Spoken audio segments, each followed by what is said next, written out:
Norway, Finland, Denmark জেলখানা নেই, সুইজারল্যান্ডে জেলখানা নেই, আর আমাদের জেলখানায় জায়গা নেই।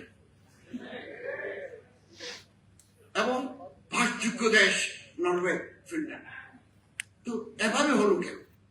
আমাদের বাংলাদেশের বড় বড় মসজিদে বাইতুল মুকাররম সহ জোতার বাক্স আছে, লাইনে লাইনে জোতার বাক্স আছে।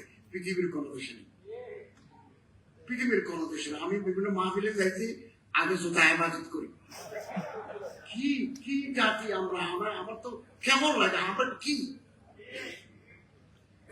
তারপরে মুসলমানের কামড়া কামড়ি, একজন আরেকজনের প্রতি অসমল বক্তব্য। এতে করে we are throwing mud to each other. এতে পানি গোলা হয়ে যাচ্ছে। পানি গোলা হলে শত্রুদের পক্ষে গোলা পানিতে মাছ শিকার করা সহজ। To catch the fish in troubled water it will be easy. অতএব আমরা ঐক্যের পক্ষে, ওয়াহাদাতে উম্মতের পক্ষে, বিভাজনের আমরা বিরুদ্ধে। আসুন আমরা কাছে আসি। আমাদের অন্তরটা ছোট।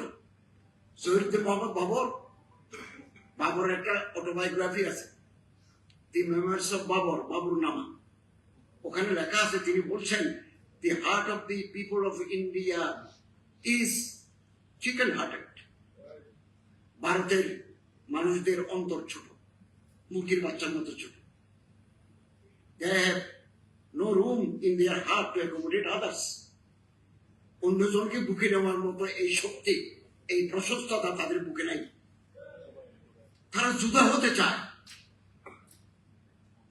এক পরিবারে ভাই বেরাদর মিলে এক হাঁড়িতে রান্না করে খেলে কি অনাবিল আনন্দ পাওয়া যায়, ভারতের জনগণ জানে না। ফুলের প্রতি তাদের আকর্ষণ নাই। 16 শতাব্দীতে লিখছে যেটা, 16 শতাব্দী। অতএব আসুন আমরা অন্তরকে বড় করি। আমরা দোষ দেখবো না, আমরা মানুষের গুণ দেখব।